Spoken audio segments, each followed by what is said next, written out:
Hello, everyone. My goodness, these emojis are killing me all. Like some angry, some puking, some just drowning, but also some happy ones. I'm glad there are some happy people. Listen, don't worry. If you came to this session because you were not in the best mood, you came to the right place. We are all about a little bit of venting. Just let it out. Real talk. And Kelli, by the way, who I'm going to introduce in a quick second, is going to be very helpful in that regard. She's gonna, you know what I mean?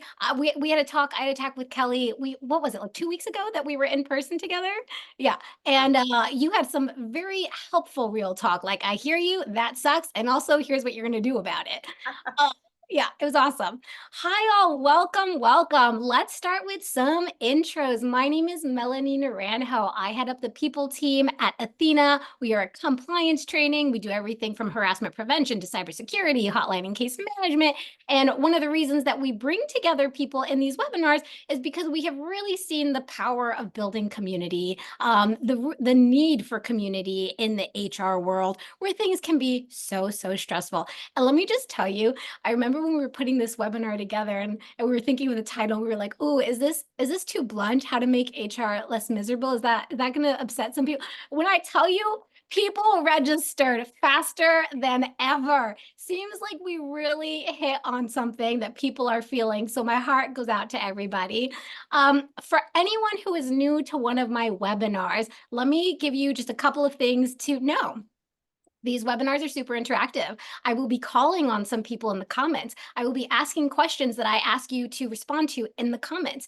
Ace, who's working tirelessly in the background, will give you access to unmute yourself because I may call on you to say, hey, elaborate on your response. Now, fear not, okay? As an introvert myself, I know how to make this inclusive to people who don't want to be called on. I don't want that to be a deterrent to you participating. So if you want to answer, but you don't want to be called on, please put an asterisk next to your response when you answer, and that will be my cue not to call on you, okay? Still participate, but I won't call on you. All right, with that said, I am so excited to talk about this topic, how to make HR less miserable. Before I do, I want to talk a little bit about Kelli, who we invited to partner with us on this, because Kelli is a badass. And Kelli, I don't know if you remember, but when I reached out to you, I actually was like, oh, I want to do this topic and I want to do it with you because I feel like you can take the spice. Do you remember that? Yeah. Yes, of course. Yes. Okay. And Kelli, for anyone who doesn't know, I met Kelli on your podcast, HR Heretics, which is all about just like giving real talk, saying it how it is. Kelli, can you do a better job than I am doing of introducing yourself, telling the audience a little bit about yourself, how you started HR Heretics, why you like having these real talks, and then we'll jump into it. Yeah, no, thank you. It's so good to be here. Big fan of you, obviously, Melanie. We've known each other for a while. And yeah, I mean, I wasn't in the best mood either this morning. So we're all in good company, ready to bring it. It's really nice to meet you all. Please feel free to reach out anytime on LinkedIn. My background, Bay Area based, currently and born and raised, so rare native here in the Bay Area, California.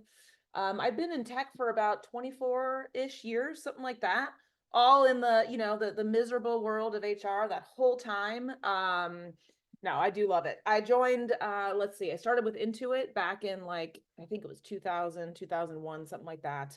And went over to Yahoo after that. And then the past 14, 15 years, I've been chief people officer roles, heads of people for, the intense venture-backed companies, including GitHub and Looker and all the rides and all the scars and all the trauma and all the wins and all the lovely experiences. So I'm now moving out of Pendo into an advisor role. I do a lot of advising, one-on-one coaching for HR leaders that just need that wing person, founder CEOs, and a bit of speaking. And as Melanie mentioned, co-host with Nolan on our HR Heretics podcast. So I basically, let's see, friends, I've seen it all. I've done a lot, very authentic, lots of stories and nothing to lose. So my mantra now is, how do we build other badass people leaders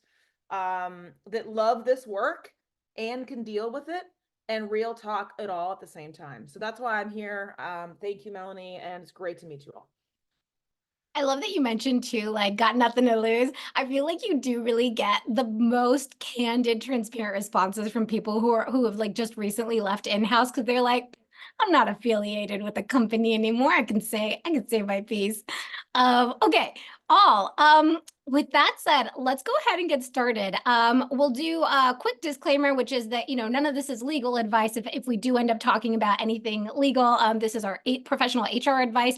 We'll talk a little bit about, okay, so how do we make HR less miserable? Covering pain points, critical reframes, tips for success. And then, of course, we will do a quick Athena spotlight and open it up to Q&A. If you all have questions, please do drop them in the Q&A box. If you drop them in the chat, very low chance that we will respond because I just won't be able to keep up with them. So put them in the Q&A box and we'll get to them at the end. Okay, with that said, let's kick it off with one of our handy dandy pulse check questions. I promised you that we were going to do audience questions. Here we go. 1 to 5. Tell me how much you agree with the following statement, 5 being I agree, 1 being not at all. I've never felt stressed or burnt out while working in HR. Never, never. Oh boy, already people breaking the rules. I love it. Negative Oh, 10. Yeah, okay, yes. So oh, negative 100. Look at these just wow. All right, before I call on someone, Kelli, when you look at these responses as they're trickling in, for the yeah. record, there are a couple of 5s. Like it looks like people really understood, although sometimes they do that and then people are like, "Oh, JK, I thought it was the reverse. I meant 1." Reverse. Yeah. Yeah, when you look at these responses, the reality is most of them are like 1, negative 100, very low scores. Like, does this surprise you? What goes through your mind when you see these scores? No, it doesn't. I mean, look, and by the way, I saw someone just put in all caps the word panic. That was one of the responses, which is great. It doesn't surprise me. Look, this is a hard gig, and if I had a quarter for every time someone was like, why do you do this? Why are you doing this job? Why did you pick this? I could probably be retired. People know it's brutal. People know it's the one of the hardest jobs, if not the hardest job in a company. And I think it's an acquired taste. And that doesn't mean that everything's great or not great. We all go through it. And the worst is when you're feeling alone, right? Like that was what hit for me. It's better to be miserable with others. If you're gonna be miserable for a little bit of time, you gotta be miserable with others and then get through it. So that was the worst in my career. We can go into the story, Yeah, Mel, yeah. but it's that feeling of alone is Mm. worse than the stress of any job. Because every job has this. It's not just HR. Like, let's be honest. But Uh, got to figure that out because that for me was the hardest. 100%. I'm actually going to stop share so we can start seeing each other a little better, and I'll reshare again later. Let's call it an audience member. I'd love to hear from, let's see, somebody who didn't put an asterisk. Avery Cantlin. Let me know if I mispronounced that. Avery, if you could unmute yourself, tell us why you gave a 0. Like you broke the rules. You weren't even like 1 to 5. You were like 0. When we asked the question, oh, feeling burnout, at your or stressed at work, why was this a 0 for you? Absolutely, absolutely. Are you able to hear me okay? Hear you perfectly. Perfect. Oh, it's a pleasure to be the first person chosen to speak, so thank you very much. I mean, I'm definitely a newbie in the whole HR world, and I'm located in Ontario, Canada, so getting used to how HR works and realizing how much responsibility and pressure I feel as a professional in the space, and wanting to um, create the best solutions for employees, but also having that responsibility to the company itself. I'm sure a lot more seasoned professionals have a better sense into that, but yeah, just the pressure that I feel, I think, is what really causes the burnout. Mhm. Ooh. Yep, you are getting a lot of love in the comments, by the way. Also, support for Canada. Go Canada. Thank you for sharing. Yeah, it's really true. This is a stressful environment, and I think the worst thing we can do is hide that. And I just want to acknowledge that many of us have been trained and conditioned to do that for so long, right? We are HR. We're supposed to be, the ones that stay strong for our employees and be, whole, sort of like be the shoulder that they cry on. But then we don't really have a chance to express ourselves and talk about how stressed we are, and that can be really really difficult and can even become toxic at times. So Kelli, I want to dig in with some specifics. So one of the questions that we talked about early on was wanting to hear each other's sort of like lowest points in our HR careers. You sort of alluded to this early on. I want to hear a little bit more about that your lowest time in your HR career and some of the contributing factors that made it feel so so low and quite frankly miserable. And I hear you were talking a little bit about that sense of loneliness. Tell me more.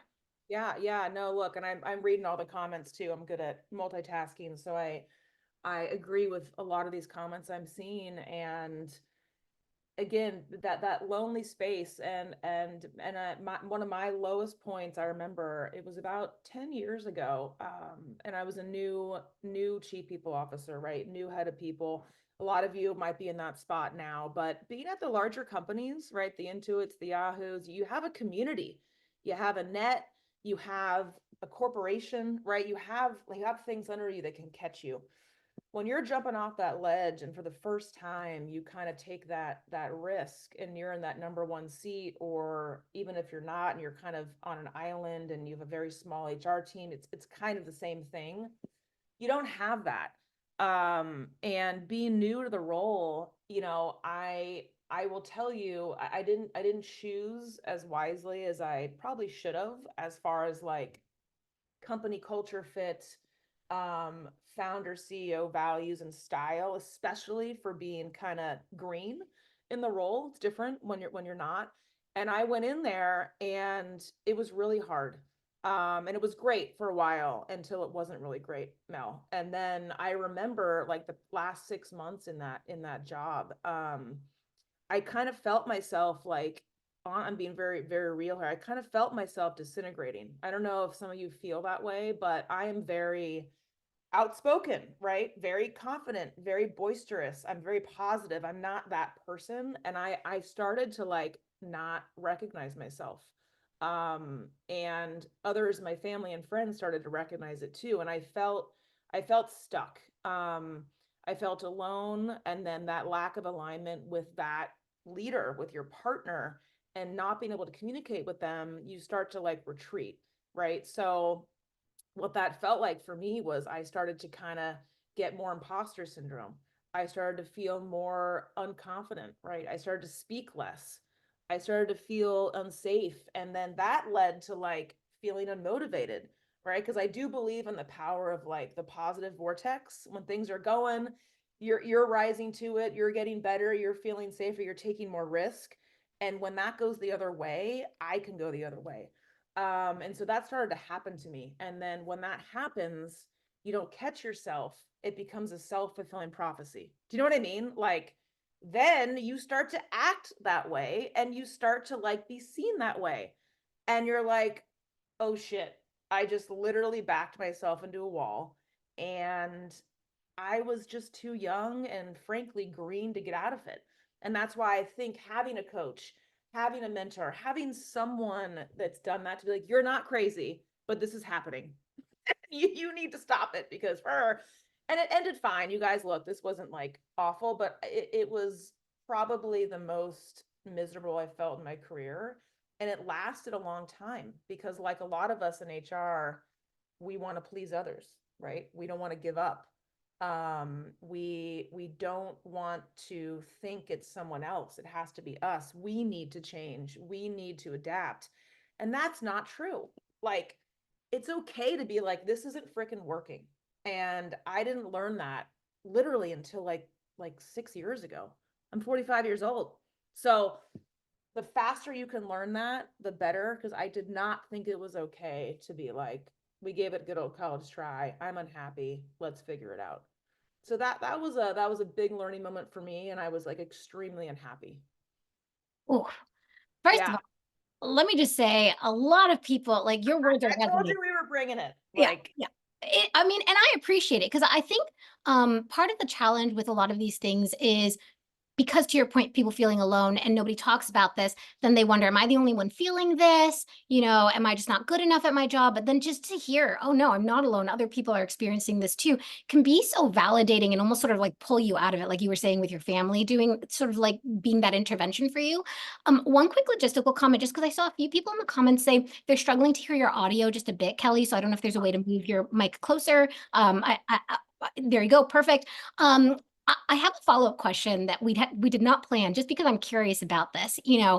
I often talk to people, especially in an economy like today's, where they're sort of stuck and wondering, like, how do I know when enough is enough? Like, how do I know when it's time to go? Because what you don't want to do, right, is like you haven't resolved these issues, you didn't give it enough of a try, and now you go to another company, it's the same problems at the same company because you didn't identify what the underlying issue was, right? To your point, like maybe you don't know that the underlying issue is you didn't interview well enough to make sure that there was alignment at the leadership team or whatever. I'm curious Right. to know from your perspective, what are some quick tips or pulse questions that you recommend people think about internally to determine for themselves, is this a me problem or is it time to part ways with this company? It's a great question because I don't want to send the message that, giving up is a good thing, or, or, oh, I don't like it, you're wrong, like, or even with the misery part, like you can't be stuck in misery. You got to get yourself out. However, talking to others when you're in it is helpful. So I just want to be clear. I've given people a lot of tough love around that. But you know what it was for me? A nice litmus test I like to use, and this isn't like if it happens once or twice or even three times, but if everyone here, if every like Sunday you are having anxiety, right? Even maybe it's every night, but I like Sundays because we like this the Sunday scary analogy. I literally felt like anxious every Sunday for like 6 months when I was feeling like this. And I tried to get it to go away, right? Like you talk to people, you lean in, you try different things. But like if you're genuinely feeling the Sunday scaries for a long time, something's off. Either you're not doing something that's working, or it's some like anything, a relationship, a job, like something needs to be like attacked, like something needs to be reconciled there. So I would just literally pay attention to that. I will tell you, at Pendo, I've been there almost 4 years. Not one Sunday did I have it, literally not one. So I do think those are real litmus tests. um and it doesn't have to be you're ready to fall off a cliff, but you can be kind of like you feel unmotivated. You don't really feel like doing the job anymore. Like try to figure out what that is. And I don't mean to like knee jerk and react immediately, but that's a like a sign for you that you need to start a journey of discovery and potentially action. And maybe it's just doing things differently. Maybe it's, hey, tomorrow I'm going to talk to 5 people and get some advice to like kickstart my brain, because you can get stuck in these trenches. So it's again, you don't need to throw your life upside down and change everything, but it's a sign that you have to start taking actions to discover and or do things differently. I would agree entirely. There's a question we have our managers ask our employees on some sort of recurring basis, where it's basically on a scale of 1 to 5, how motivated are you when you come into work every day, and what would it take to get that score a little bit higher? And if you're seeing that that score is consistently 3 or lower, right, that's not a good score. We should talk about that. And I will say for me, sort of like my breaking point is, I think the tough thing in HR is that like there's very little that's within your control. Like you're like like how you approach things, your frame of mind, right? That's within your control. But like what actually happens, other people's behaviors, company policies and philosophies, right? Like those are not really in your control. And so I would say for me, my breaking point, the thing I like to test if anybody's looking for, like to Kelly's point, once you start asking these questions, you're like, okay, what do I do now? The question I like to, or the thing I like to do is I go to the person who does have power, because it's often not me, and I just tell them, hey, I'm not that happy and motivated anymore. And here's why. Realistically, like scale of 1 to 5, how likely is this to change? And if their answer is like, this is not likely to change, like you need to either like be okay with this or walk away, I'm like, great, thank you for that clarity, time to walk away. Whereas like if the person's like, I really do want to partner with you on this, then I'm like, okay, I'll give it a try. But for me, like that breaking point is when I don't have partnership and I feel like, to your point, I'm in it alone and there's nothing I can do. I'm sort of like, this is a wasted effort now. I got to go somewhere where somebody will Right. partner with me. Now, like in the spirit of spiciness and the real talk of this, do you know what I mean? People are getting laid off. There's not a lot of job. Like we don't want to sound Pollyanna. Like, if you're not happy, just leave and tell them you don't like it and go get a job. Yeah. Because it's hard right now. And, back when I told that story, I was, 31 years old. I had twin boys who were two. We were a single income household. Like, you can't always just do that. So my recommendation there is to do what Melanie's saying and do other things at the same time or before you do that, right? So before you, if you, especially if you think that's a risk. For me, it would have been a risk, right? It wasn't like the CEO would have been like, yeah, let's hug, we'll figure it out. Like, I didn't know what would happen if I did that. So what do? You take weeks or ideally months before, and you're talking to like 50 of Melanie's and 50 of me's and 50 of your friends, and you're networking and you're getting advice and you're feeling out different um opportunities and like where roles are and how the market is. You have to like be smart about this. Otherwise it could be true but reckless. So I just want to put that out there, that you can speak truth and you can also protect yourself and be very proactive at the same time. I think that's exactly right. And we're even seeing some people, to your point, Kelly, in the comments say, like, oh, I don't know if I'm in a psychologically safe enough place to Right. do that. And I will say, like, totally fair. Like you should like pay attention to that. And maybe even don't be quite as transparent as I was saying. You can say, like, hey, this is a thing I'd like to, work at, without saying, because if it doesn't get better, I'm thinking I might quit, right? Like you can Yeah, just say, hey, like this thing, like, totally. and then you can then make that decision. I think that's a really, really Yeah. smart and empathetic point to make, Kelly, which is that, like, quite frankly, not everyone is in that privileged position to like put themselves out there in that way, or go in Yeah. another direction. Yeah. Um, with that said, I want to dig into some of these specifics here. When we talk about that sense of loneliness and some of these things that are really just making this so emotionally taxing, the first thing that always comes to my mind is the HRBPing responsibilities. Because I find that to be, even as I talk to people, to other people, not just myself, time and time again, that is the most emotionally taxing day-to-day work that HR people have, whether it's, you're working with a stubborn manager or a dismissive department head, or maybe you have a conflict avoidant CEO who's like telling you one thing just to like shut you up, and then like they go off and they do another thing and you're like, ah. And so I'm curious to know, how can we address those situations? Say somebody is like, this is the thing that's their breaking point. How do you go about trying to make that less miserable?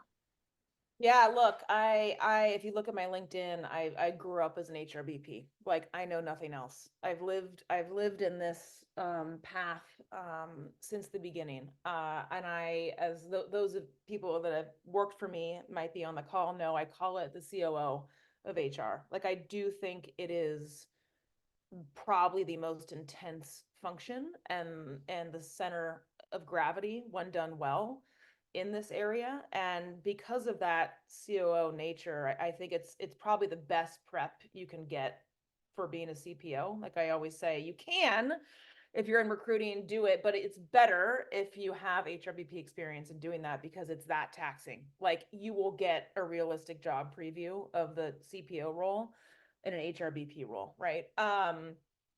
And because of that, it is a lot. Like, this job, like, and all my CPO roles, the engagement survey, we all, do the engagement surveys.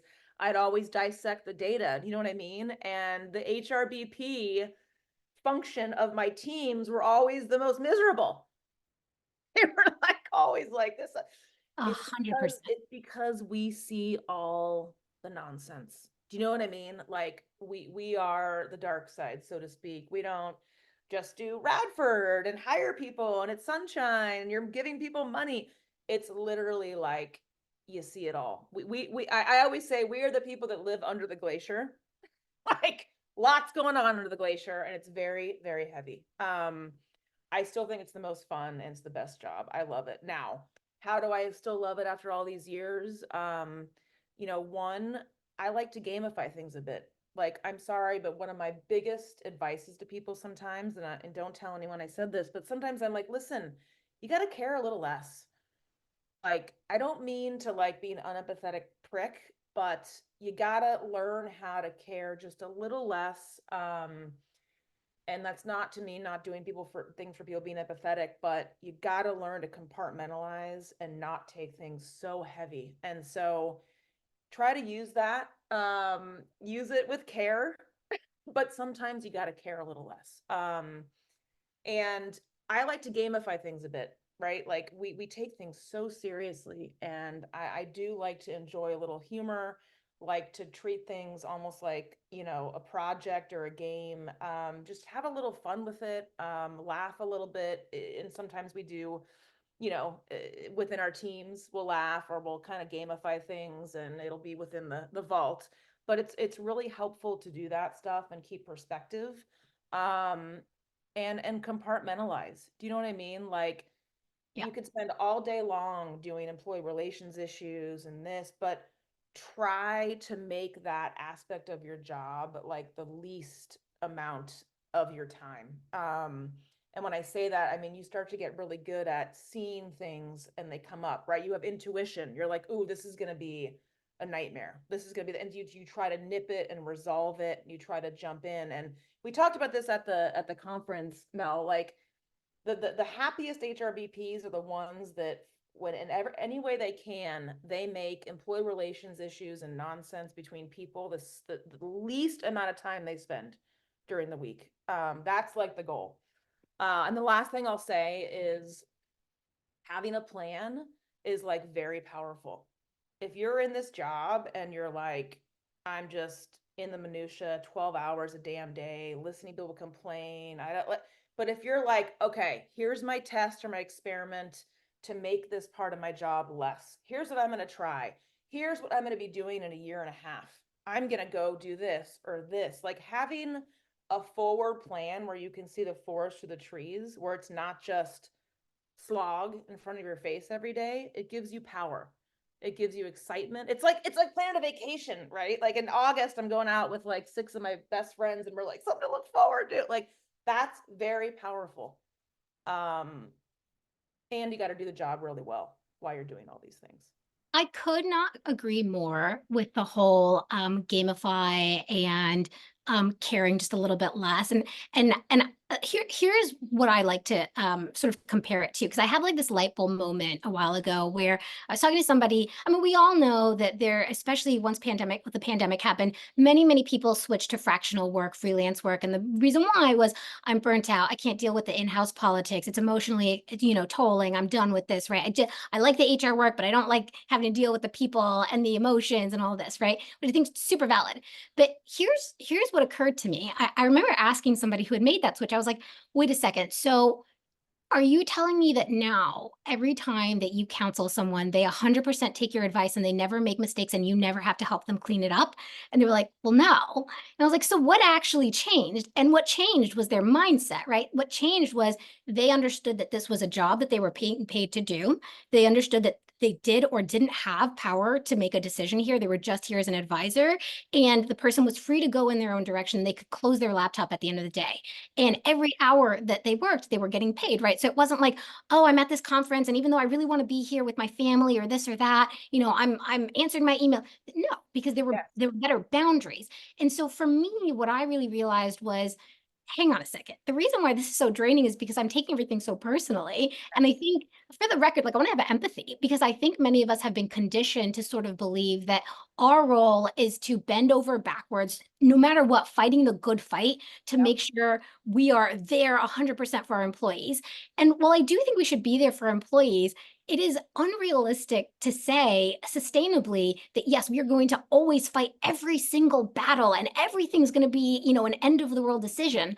I think instead, really what we need to think about is, hey, do we have clarity around who's got decision making power, what my role is, what your role is, and the fact that like I might advise something, you are welcome to agree or disagree with that advice and then go in your own direction. And it doesn't mean that I'm not good at my job. It doesn't mean that I didn't do my job to advocate for employees. It means that I did exactly my job. And then I respected the boundaries of the other person's job, which is they're the decision maker, not Yeah. me.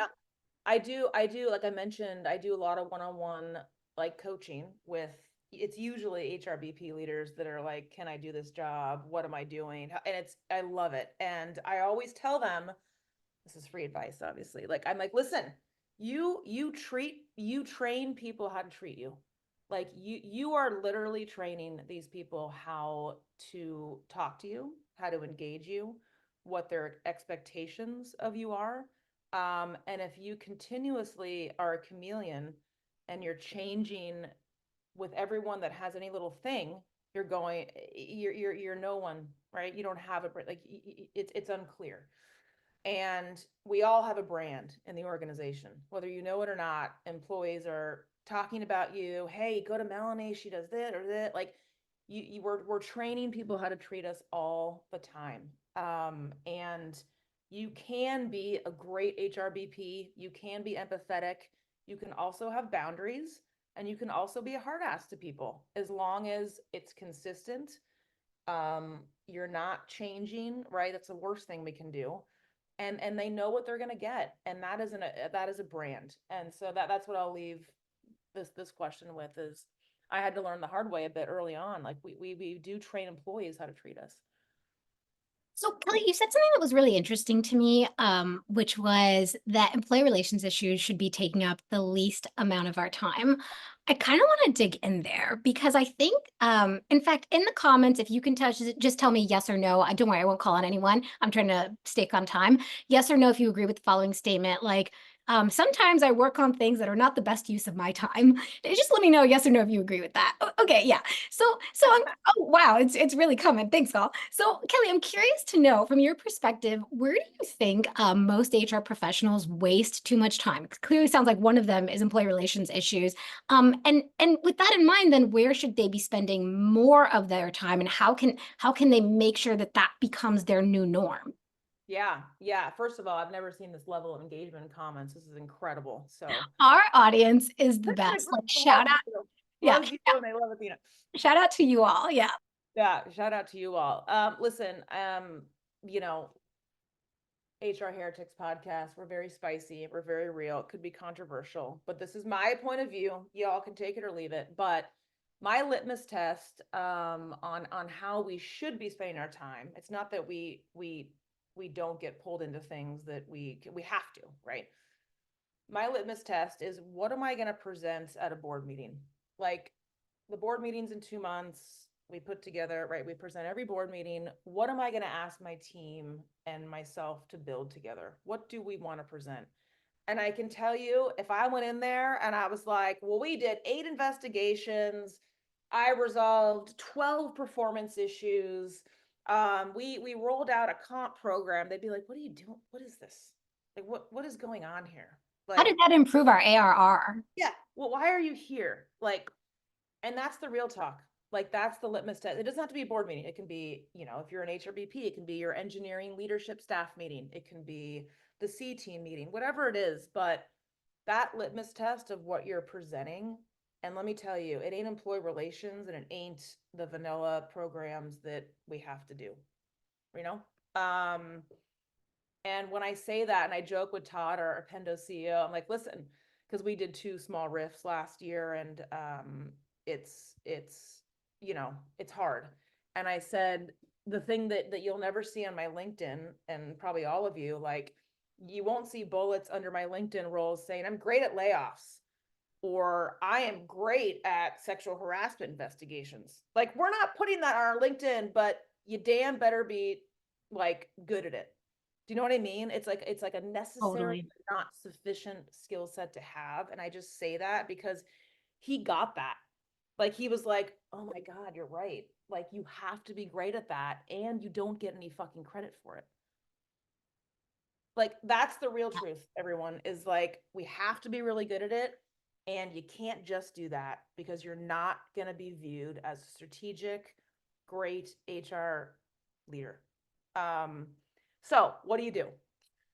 You try to figure out how to do it well and minimize it, right? So we can be spending our time on how we're presenting things around top and bottom line. Our metric is the P&L. Our metric is not attrition. Our metric is literally the P&L. It is revenue per employee. How are we driving that? How are we spending time on workforce planning, what the shape of this organization should look like, and where we're going and where the skill gaps are? Like, not 8 hours of therapy. But the trick is we can't be viewed as not being empathetic either. So you're gonna have to figure out how to balance it. And what I do again is try and one, hire well. If you're all alone and no one's giving you money for a freaking HR generalist or a junior HR BP or someone that can help you get in front of the 8 ball on some of this employee relations stuff, you're already behind. It's like running on a treadmill at 10.0 incline, which I think is the max. I think. I don't know. I don't know. I, I'm going to add here. Oh, sorry. Go ahead, please finish. I think 10.0 is the max incline on a treadmill. I'm not sure, but you got to figure out how to minimize that time and do it well and move to the other stuff, right? Yeah, I really love your point. There are two things that stand out to me. One in particular is the empathy, right? Because of course you do need to bring empathy to the role and people still want to see that. And, this is something we've talked a lot about because early on in my career, I did receive the feedback that I wasn't expressing enough empathy. And really what it was isn't that I didn't care. It's that I'm very big on compartmentalizing. And so if we're talking about the strategy, that's what I'm talking about. I'm not talking about the emotions. And so quick tip for anybody else who struggles with this is I have learned that I just begin the conversation with matter-of-factly expressing that I do care. So I'll just say something like, this is a very difficult thing that we're working on right now. And I imagine that this is quite stressful for everyone. I want to acknowledge that. And I also want to say that we need to figure out what we're going to do about this. Right. And then boom, now we can move on. So you're not, you do care, you're expressing that you care, but you're not belaboring the issue. The other thing that I'll say that really stood out to me, Kelli, when you were talking about this, especially on the employee relations issues, you still need to be good at it. You still need to, drive action here.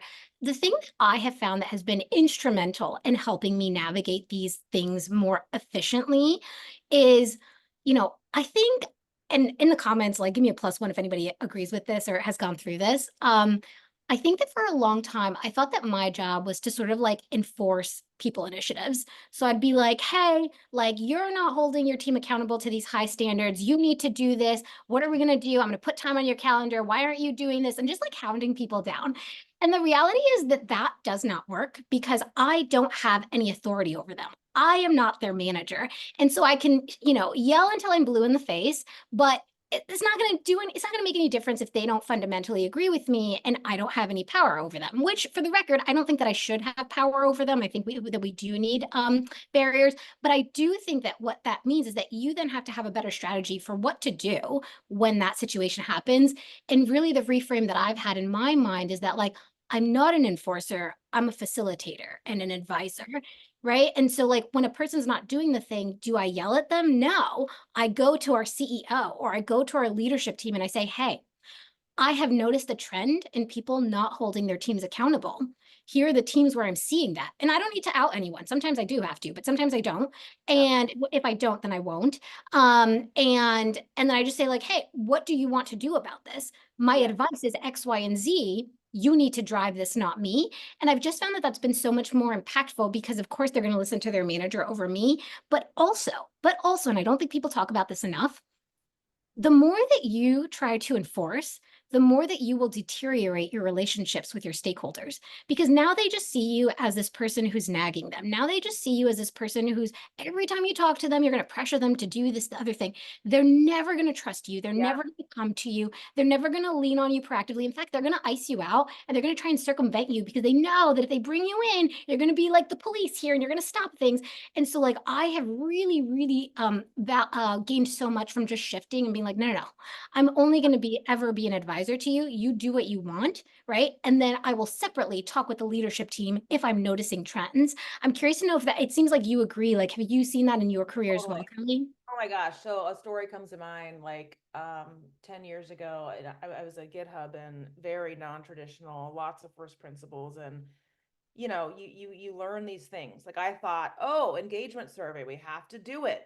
Oh, that we have to do these things. And I pushed this engagement survey and the secret was they didn't want to do one. I mean, very dysfunctional because no one actually said that in the room. But what happened was ice out, lack of response, lack of you know what I mean? All these times, I'm oh shit. Again, very young, very green. And ever since then, I was so what do y'all want to do? Do you want to do an engagement survey together? What do you want? This is our stuff. Return to office. Biggest shit show ever, right? Not my program, not my problem. What do you all want to do? Facilitator, connector, you know, a Sherpa through these things, not the owner of these things. And I learned that the hard way. 100%, right? It has to be driven from the top. RTO, everyone. Oh Yeah. my God. Okay, so I'm going to shift us into our last question because I want to leave enough time for Q&A. Kelli, we got a lot of people asking about proving the business case for people initiatives, how to show that something's got ROI. You were hinting at this a little bit earlier on, talking about like metrics.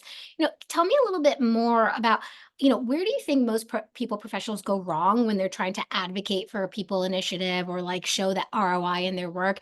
And what tips do you have to sort of, communicate that more effectively? Yeah, I think, and I'm speaking really for myself here, I think we've gotten our own way on this stuff. And I think the past and how things have traditionally been done has hurt us. And when I say that, I mean, even myself 5 years ago, it was like, what are the HR metrics, right? Attrition, hiring metrics, and you know what they were? They were like kind of like not shadow metrics, but they're kind of like the vegetables on the plate that everyone was like, but like the P&L, revenue, burn, customer churn, like my metrics now are basically the business metrics. So like it doesn't mean we don't have these other signals that we look at. We have to. But you can bet on our slides, right? On our HR roadmap, people team metrics roadmap, North Star, it's revenue, it's ARR, it's burn, it's the metrics that we are bonused on as a company. And then these things that fall underneath them, they indirectly and or somewhat directly connect to these metrics, right? So we look at the core business metrics, and then we have, yes, we look at vitals, we look at attrition, we look at hiring, we look at segments within that, we look at ENPS, we look at revenue per employee and our efficiency, which is a huge one right now. A lot of you probably have because of the macro environment. But these are all things that go together to tell a story and hypotheses that serve the P&L. And that's the difference. It's like not a list of attrition metrics. It's a list of these vitals at a point in time that you look at and you connect with what you know qualitatively in the organization. Your job is to present hypotheses around how these things are connecting in a story that impacts the P&L and then what we're going to do about it. Right. But the bottom line for me is like happy and competent employees, not just happy. We are not the happy police. Happy, high performing, competent employees make quality products and they make customers happy, which makes the freaking company money. Like that is the simple narrative. And then metrics tie off from that, but it's not the HR metrics on the side that everyone kind of just like looks at. I agree wholeheartedly. And I kind of want to I want to talk about this a little bit more only because, I think that in 2020, especially when when the pandemic hit and then it was the employees market, I think that we sort of had this shift in HR where we were sort of like, oh, HR, like building these innovative philosophies, and there is one way to HR, and this is how it should be. And I personally disagree with that. Like, I'm really happy about the innovation that came from the pandemic and all of that. But I think that, like, at the end of the day, to your point, the people function, in my opinion, exists to further the business strategy through its people strategy. And so the reason why I think that's so important to say is that the people strategy can't exist in a silo. The people strategy has to further your business strategy, which means, in my opinion, I'll say this really explicitly, my people philosophy actually changes company to company because I adapt it based on, I feel like you have to adapt it based on what your business strategy is. Your CEO sets the business strategy, then you set the people strategy that will empower the business strategy. And for anyone who is sort of like hearing this and saying like, but how do I do that? Like, I don't understand. Like, Kelli, you're talking about, ARR and business. How do I do that? I think very simply, right? We start with, hey, okay, what are we trying to achieve this quarter? Oh, we're trying to roll out this product. Oh, but we missed that deadline. Why did we miss that deadline? Because employees weren't engaged, because we had turnover, because blah, blah, blah. Here's how, if we had avoided this, we would have hit that product rollout deadline. Here's how, if we had trained our AEs better, we would have hit our ARR goals, right? Like that's, I think, Kelli, right? Like that's what you're talking about is Totally. It can be overwhelming. yeah. It's like, oh, like just start like simple. Start with the business first, then move backwards. Even early in my career, I started with the HR stuff first. I was like this huge hat of all this HR metrics, and you pick it out and you're like, so what? Like, so yes, start there and just follow one thread and try to see if you can tell yourself the story first, because if you can't, you're not going to be able to tell anyone else, let Yeah. alone your leadership. Wholeheartedly agree. We're going to shift it into quick spotlight, and then we'll do Q&A like I promised everyone. Kelli, this has been such an amazing talk, and at some point, look through the comments some more if you've missed anything, because we're getting such great engagement. I really want to encourage, empower you to connect with each other on LinkedIn, make friends, share advice, share resources. Like that's one of the beauty. It's sort of like the beauty of, I think, these interactive, engaging webinars is that you're all building community while we're chatting. Let's quickly talk about, I want to talk about the workplace violence prevention law that's coming into effect July 1st. And we saw some people asking about this in the comments.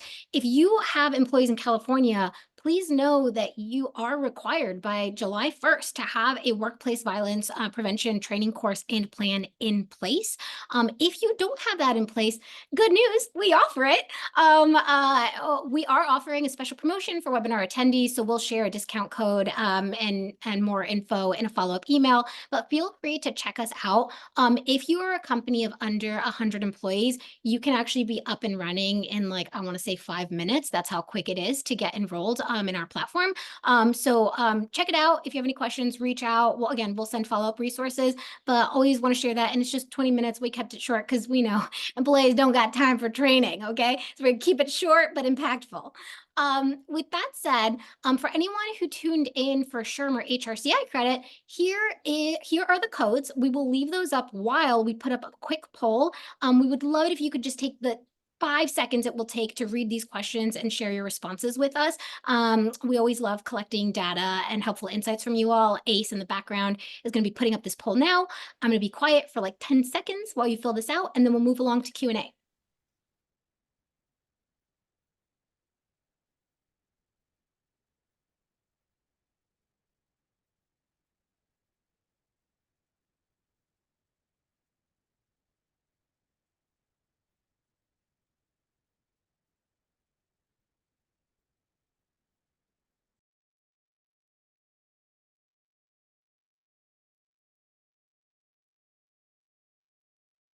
Okay, all. Ace, feel free to close the poll. Thank you so much for everyone who participated. Let's switch over to Q&A. Kelli, I will share, just in case this gives you a little boost of happiness. Brandy Sandborg was very sweet and said, their question is, can we get you and Kelli on together for more sessions? This is 1000% amazing. So Kelli, thank you very much. And I agree wholeheartedly. You are doing a fantastic job, as I knew that you would. We're getting a lot of questions, so I'm going to summarize these because it seems like 4 or 5 of these questions are asking similar things. When you are working at a company and you want to be more strategic, but your leadership team just is not leaning on you to be more strategic. Maybe they're going around you. Maybe they just don't believe that that's part of your job. How can you go about creating a relationship where people do lean on you as a trusted advisor and strategic thought partner? So it's a great question. And I'll be very honest. You need to try, obviously, as hard as you can. And again, the advice I give to folks is know what you can influence and what you can change, and know what you can't, and accept if you can live with it or not. So if I were you, I'd do everything I could do to make an impact, gain exposure, do great work, talk about it, try and elevate that work, right? Don't push people and tell people they should listen to you, but show them and try and weave it in to the business. 1, 2, try and get some advocates. If there are leaders or individuals in the organization that love what you're doing and you're getting that from them, lean into them, right? Like, have them be your mouthpiece. Create a little army of advocates that go around, and then, this is how these things happen. Oh, I heard someone brought this up, like, organically, that the work the people team is doing is incredible. What is that? Like, try to get some of that fanfare going, if that makes sense, because telling people they should listen to you will never work. and monitor that, right? Try that for like 3 months and see if you feel any movement. And if you don't, and you're so frustrated and you're annoyed, start doing some of the things we talked about earlier. Talk to other people. Get out there a little more. I mean, hell, take 1 or 2 recruiter calls and get some energy and some mojo back. And then go from there. So I wouldn't do anything reckless. I wouldn't grab someone by the arm and say, listen to me, I'm strategic. Um, hopefully that helps. I love that, and I actually, I almost wanna encourage even, like, what you were saying, and then the flip side of that, which is sort of like, sunshine things that are working. I almost would also recommend sunshine things that aren't working to get people to give you honest feedback. So, like, go to your stakeholders and be like, hey, I heard you all hated this employee survey initiative. What was the worst thing about it? Why didn't you like it? I want to hear like what made it flop? Because I think it will show people like you are open to feedback, you are open to partnership, you are open to acknowledging that you were wrong. It just sort of like brings down people's hackles, I think.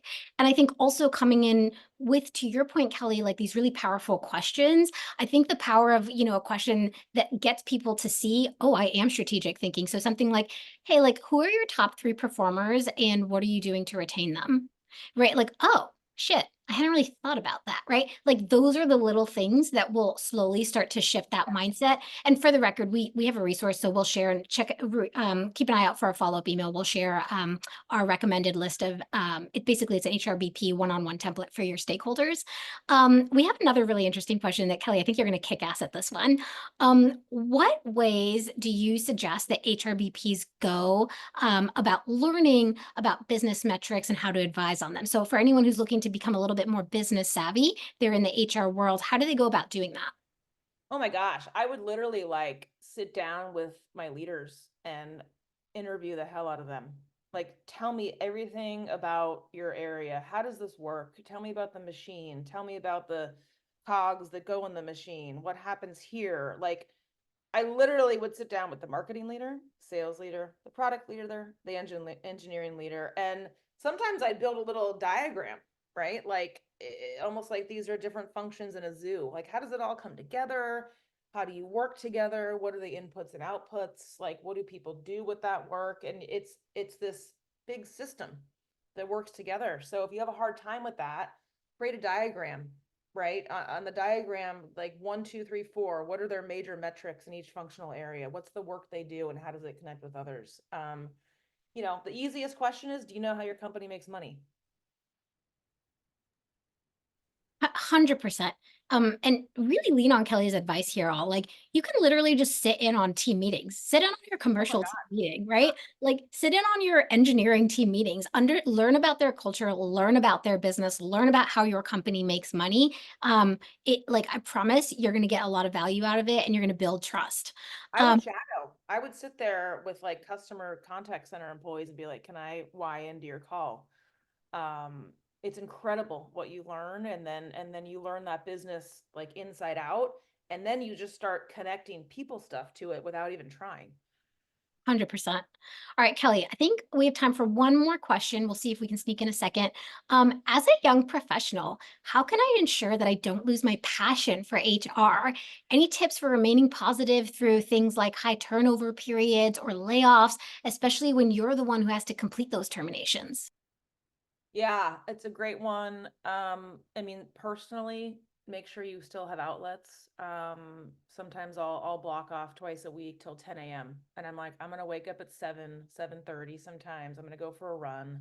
It's incredible that the power and boundary, right? First of all, and I the physical activity for me is really important. So that's helpful. But on the HR side, like mix it up, get out there, make friends, commiserate, vent, share, learn. Opportunities come like that, helping others through that, then you give back. I mean, I kind of akin it to a cement truck, like it always should be going. The cement truck should always be turning. Like I talked to Melanie, I'll talk to other friends. You get energy from that, and then interesting opportunities come from that. Look at this webinar. Like I didn't know I was going to do this 2 months ago. And when that cement truck stops, things can start to get very stale, boring, sometimes sad. You're insulary. Like keep the energy going. And it's inertia. Things in motion tend to stay in motion, and Things at rest tend to stay at rest. Love that. Okay, I'm going to squeeze in another question because you're pretty succinct there. I love I it. can only talk in analogies now. I'm old and tired, and it's how I make sense of the world. So hopefully y'all are tracking. I love it. Okay, we've seen a couple of people ask versions of this question, which is they're expressing like, you know what, like I hear you, like be an advisor, not a decision maker, facilitator, not enforcer, but that doesn't mean that like getting rejection isn't hard or like them disagreeing with you isn't hard to accept. How do you prepare for rejection or dismissal, and how do you walk through rejection or no's and talk through them in an objective way? Yeah, I mean, look, for me, being able to voice a point of view, and I think there's a lot of, that's helpful for me to get my voice out there and explain the why and the point of view. And I'll just talk very plainly, like I said, like to the spirit of caring less, which is hard to do. One of my favorite intro lines to CEOs that are kind of tough to deal with or leaders is like, listen, you can take or leave this, but here's what I'm seeing. Here's three options. They don't do good with one answer. Like never give them one. Like give them three, present it in a way that they can take or leave it. They'll take one of them, hopefully. They'll hug it like it's their idea, and you congratulate them on that idea, right? So that's my short advice. And I usually say, listen, you can take or leave it. Here's what I see. If I follow the big red bouncing ball in this situation, there's three things that could happen. There's three things we could do. I recommend the first one. Sleep on it. What do you think? Like usually they will take that. When an HR person, and they don't really love HR to begin with. I mean, I don't know if I would either, but when the HR person comes in and says, here's the answer, like, you know what I mean? Like leaders have egos. You got to kind of serve it up a little bit as an option, and usually more than one.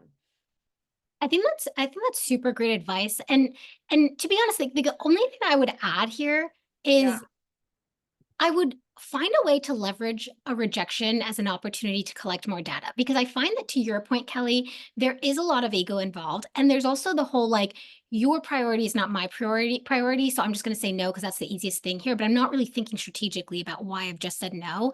And I found that it's so helpful to like, when you get a no, don't let that be the end of the conversation. And I'm not saying like you need to like be like, I will die on this hill, but just like from a place of curiosity, like, okay, what would it take for this no to turn into a yes? Or like, what about this proposal is making it such a strong no for you? Is it like the cost? Is it that it doesn't feel like a priority? Right? Because you can then leverage that data to understand like, oh, like if they say it's cost, you can say, okay, so like what dollar amount would I need to get it to for you to say, okay, oh, I didn't know that. I can make that work, right? Or they say like there's no dollar amount. Actually, it's not money, it's this other thing, right? So that just like helps you to your earlier point about like spending your time on the right things. No, like this is a battle I should fight. This is a battle I should not fight. Move on. It's a lost cause. And things Yeah, usually come back around. You know what I mean? Like it's a yes. process. Yeah. And maybe the bouncing ball goes for 2 months later, and some things have happened that you said might happen, and you kind of bring it up in the right way. And Mhm. Yeah. Yeah. Kelly, this has been such an amazing chat. I've had so much fun. I've learned so no, much from you. great. Yeah. Thank you so much. And thank you to our audience members for being so engaged and interactive. We love it so much. I always talk to our speakers beforehand. I'm like, be prepared. They're going to be so engaged. It might be overwhelming, but Okay. it gives you such a good ego boost and like keeps you motivated. It's so good to talk with an engaged audience. Thank you so much for tuning in. Kelly, thank you again for chatting. Excited to see you at Well, the next one. all right. Have a Everyone. good week.